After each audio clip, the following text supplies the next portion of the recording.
Welcome back. With the weather changing around here, getting close to winter, it's getting wetter, it's getting colder, so it's going to be harder to do some of my outdoor hobbies. So we're going to switch and do some woodworking today. This is a bandsaw box. Now I made this a few years ago, and right now my wife is using it to hold some minerals and things that she likes. Now these boxes are super easy to plan out. You don't actually need a plan if you don't like working with plans. So you do need a bandsaw, thus the name bandsaw box. Just about every bandsaw box is going to turn out unique. You don't have to follow a plan. You don't have to buy a book. You just kind of choose woods that you think are going to look well together, and you put them together and you cut out a bandsaw box. I'm by no means an expert at making bandsaw boxes, but I've got quite a few under my belt, and we're going to attempt to make something new today. And if it doesn't turn out perfect, that's okay. You've got to practice to get better at some of this stuff, and even a failure means you've learned something. I started woodworking because I enjoyed watching the videos. I found them very calming, and as I started collecting some tools and building some wood crafts, I really found it relaxing.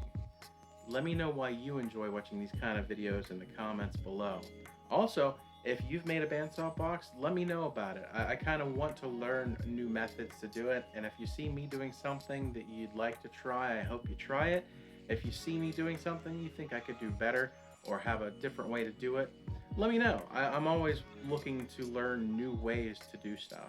In the end, all I really want to do today is try to inspire at least one person to try to make a bandsaw box, and maybe get some ideas from you guys of what I should make next. Now, I first started making bandsaw boxes a few years ago when I bought this book by David Picciuto. Hope I'm not mispronouncing that. He's called The Drunken Woodworker, and the book is called The New Bandsaw Box Book. And I'll put a link down below to take a look at this on Amazon. But this is a really good reference for showing you exactly how to make a bandsaw box. And they have, oh, there's literally the one, well, very close to the one I've made that I was showing you earlier.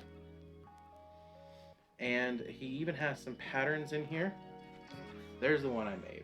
So there's a pattern, and there's a link in this book for each pattern that he shows you that you can go and download. Now today I'm not going to use a pattern. I'm going to try to freehand one and just make a more natural organic shape, and we're going to see how it turns out. We'll see if it turns out as good as one of my older bandsaw boxes, or hopefully it's better.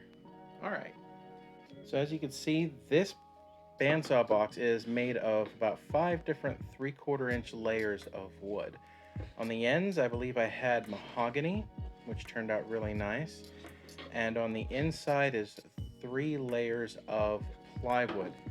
You wouldn't think plywood would make a good wood for this kind of thing, but it actually turns out really good. You can see here is, I believe, the plywood I used before. Looks like about 3, 6, 7, maybe 7 layers of ply. And on both sides, there's going to be a very thin veneer of hardwood. So that makes this 9-layer plywood. But recently I got a hold of some nicer stuff. You can see they're closer to 10 or 15 layers in here. And the veneer plywood, the veneer on the plywood is not that important here, because we're going to have that sandwiched inside of the actual hardwood. So you're going to want to select a nice wood for the outside and the back. And for that, I went up to my loft and found a nice piece of the old favorite walnut. Everybody who's done a decent amount of woodworking has a small supply of walnut. If you don't, you don't need to use walnut. Maple is really good, so is oak, any kind of redwood. You really just want to have a nice contrast between what you have in your inner layers and the outer layers. That way you get a nice separating line. A very nice contrast, so when you open it you can see the lines there as well. So that's the wood we're going to be using. If you want to flock the inside, that's this felt-like material in here, you're going to need a few extra tools. I keep all of my flocking gear very advanced shoebox, just in case I forget. This is flocking adhesive. Now you're going to want to buy the same color of flocking adhesive that matches the actual color of your flocking. This is just a very fine, powdery, messy thing to deal with. You'll see why I have the box later. It's not just to keep this organized. And this is your actual flocking unit, is what I'm going to call it. You can see how it kind of puffs out. And that's going to be how we apply later. And finally, when we're ready to finish the project, you're going to want to decide how you want to finish it. A lot of people will use, a nice lacquer to build up a very protective coat on the outside.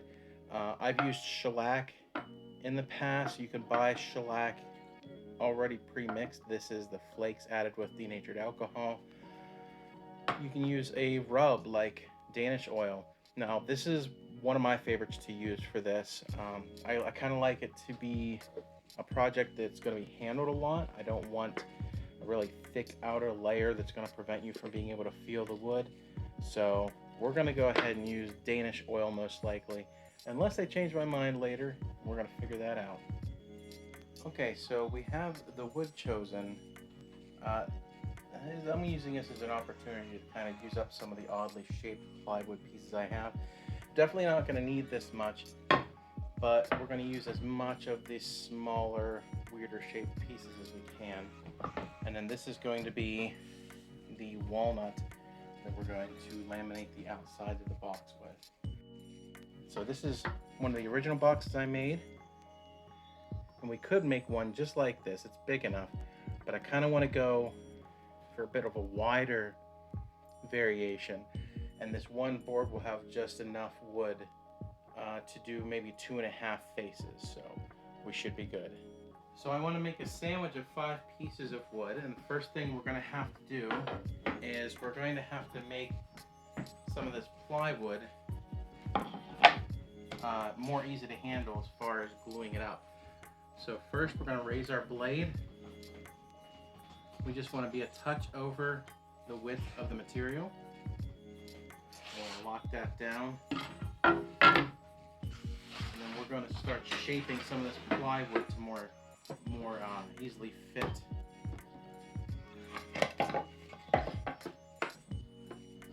To more easily fit the walnut that we already have. Typically, you'd want to match grain.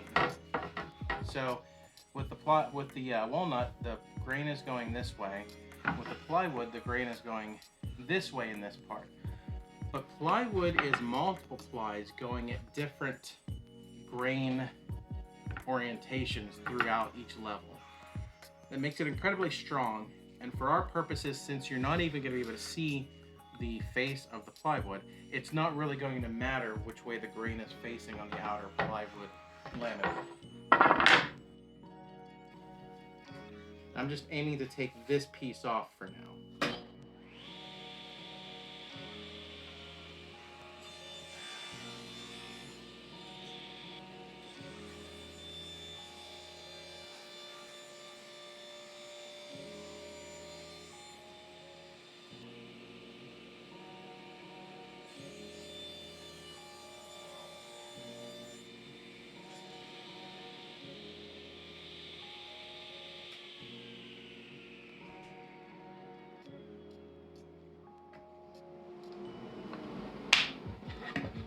This isn't truly parallel or flat on both sides yet. I just got the 2 pieces here knocked off, so we're going to go ahead back through again and see if we can't even up these 2 sides.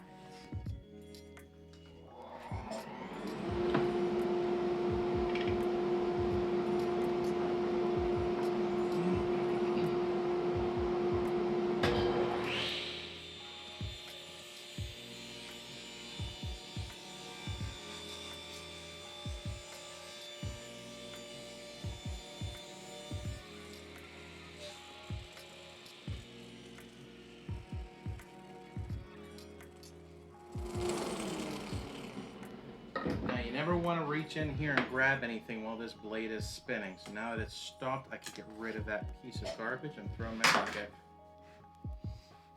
Let's move this over just a tad bit more. I'm going to go ahead and go for one more pass on this piece.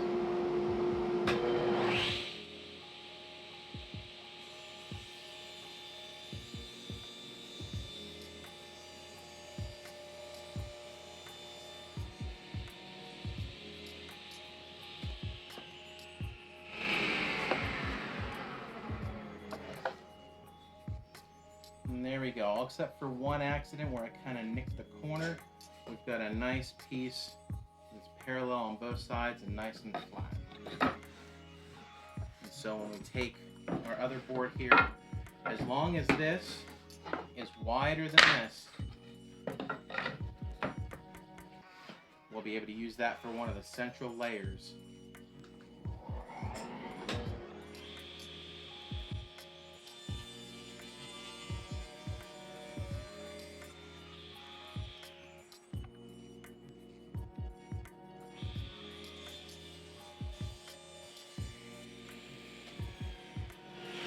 We're going to get the front out of one piece of this walnut and the back out of the other piece. This will be one of the central pieces of plywood, and the other two central pieces of plywood I should be able to get out of here. I'm going to measure from this side. We're going to put a tick mark here at the 12-inch line. I'm going to move up here and do another tick. Use my square, line it up, and then line it up here. And that's going to be close enough for what we need. So now I need to get my cross-cut sled, and we're going to just chop this right in half. All right, let's get it lined up close. I can sight down the line and see that the blade is right about where I want it. Turn on my vacuum, and we're going to make our cut.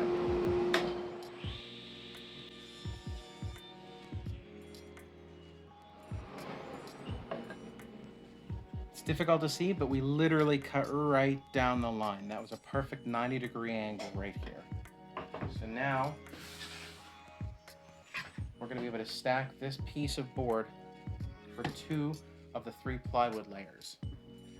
This is going to be a third of the plywood layers, and then we're going to have to cut this board to do our 2 outer layers.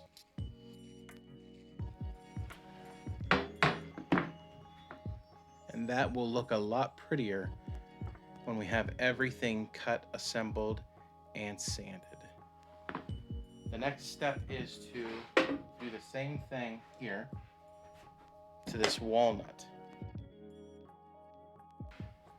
Again, I'm going to just measure from this side in to 1 foot. Now, I don't know if this is going to turn out looking okay. It's kind of weird to have a foot wide, narrow bandsaw box, but we're going to give it a shot and see what it turns out like. It'll definitely be interesting. I've never had a bandsaw box turn out badly. Doesn't mean it won't be a little odd.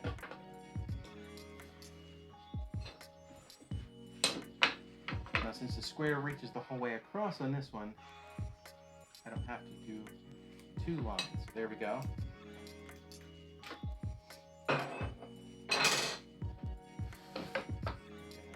Push my fence out of the way. We're going to go ahead and turn on the vacuum system to suck the dust out of the air. We're going to make this cut, and then we'll make the other cut.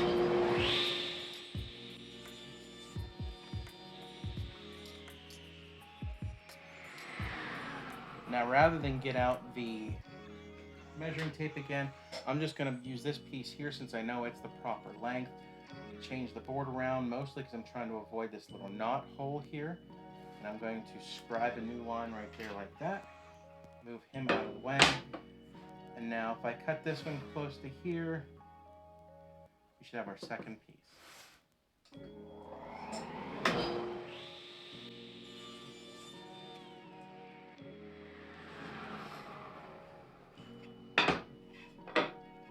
This is still going to be good for other projects, small things. We could even still use this in another bandsaw box.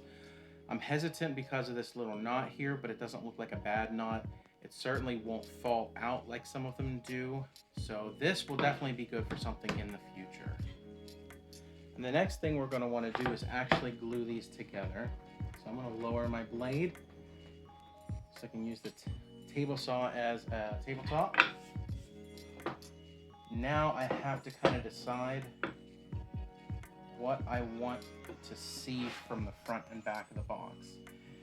We're looking for what I consider the prettiest part. I actually like a knot hole here and there. I don't want to use that other piece just because I want this box that I'm making today to be nice and clean. These look like the best sides of both of these boards, and the grain on this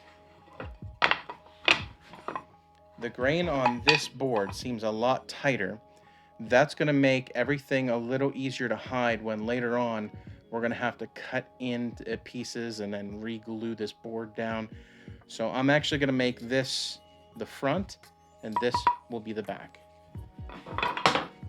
It's a good habit to get into, to go ahead and label that. So we're going to put a nice piece of blue tape there. Nice piece of blue tape there. This is front and back. Okay. So now I need to get out some paper so that we don't get glue all over the top of my table saw. And we're going to go ahead and laminate all 5 of these pieces together.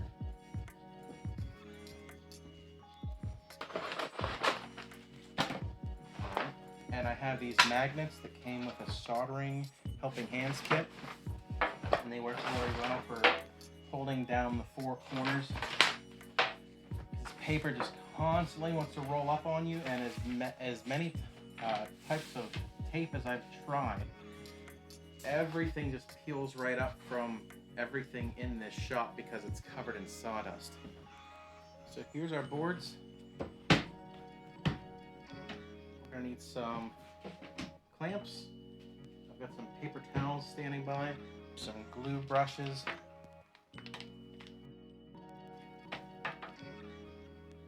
and my favorite flavor of wood glue. Honestly, this is the best wood glue dispenser I have ever had. I'm gonna need a new one soon because my lid finally popped off. But it literally is still going strong. And this is just a silicone basting brush. You get them, and the bristles are a lot longer, so I cut them down. This was about, I don't know, 60, 90 cents at a dollar store.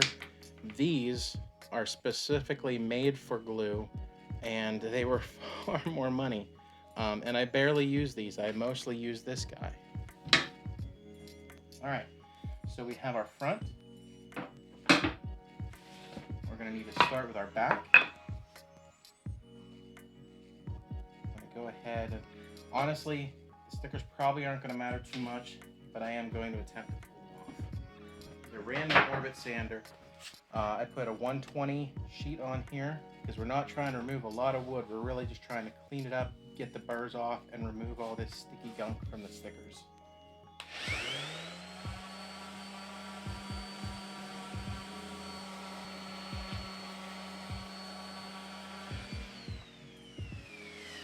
Okay, now that we've got the stickers removed pretty much, just a little bit of hazing there from them, we're ready to actually start the glue up.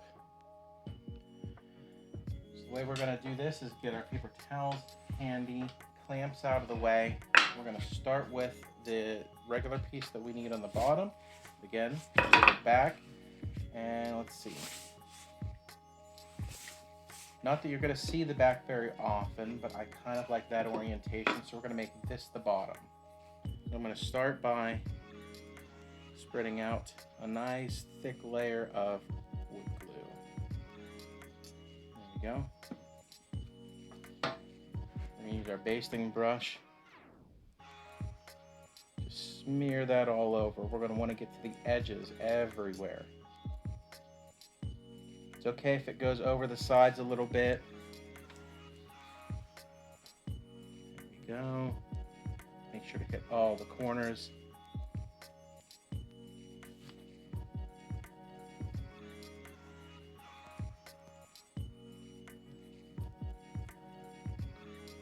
And now it's time to line this up right about there. Move it around a little bit, get that glue squishing all around in there. There we go. And then we're going to rinse, wash, and repeat with the rest of these pieces. And we're just going to stack him right on top of this one.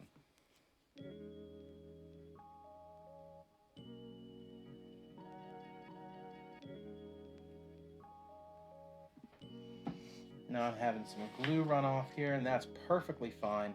That's what the paper's here for. It'll get all over all the pieces of wood, even the faces, but we're gonna handle all that later when we finish up and sand it down. Okay.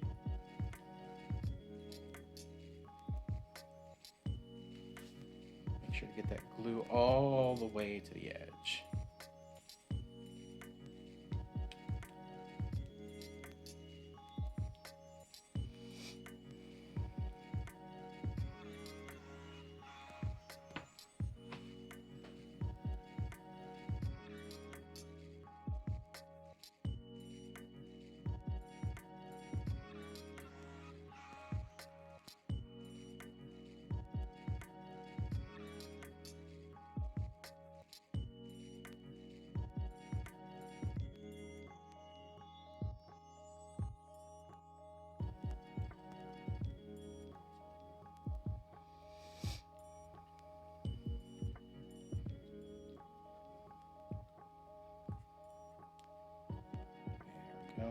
Everything straight to the edge.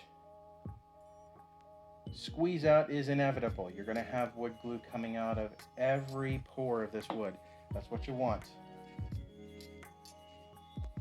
Lay that down right there. We're going to move this out of the way slightly. I'm going to take a look at this piece. So here I get to decide if I want the front. So this is the front. But I get to decide if I want it oriented this way or this way. I see a slight bend down. That bend, that little cupping down kind of makes me want to put it this way. So I'm going to make this the bottom and that the top.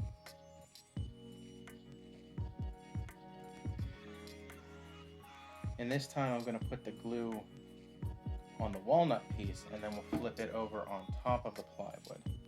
The whole time you're doing a woodworking project, you get to make small decisions throughout of exactly how you want it to look in the end.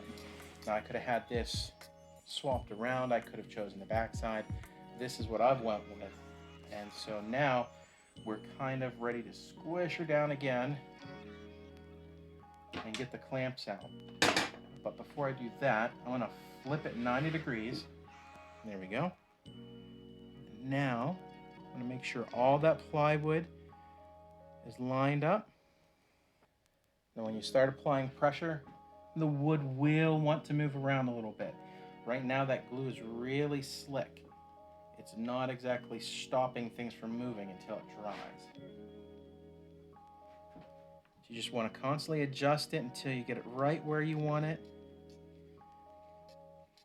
So now we're going to get another clamp ready. I'm going to move this around 90 degrees. And see the other edge has actually went out of alignment. So I'm going to get my clamp started. And we're going to start moving everything back into alignment near that clamp.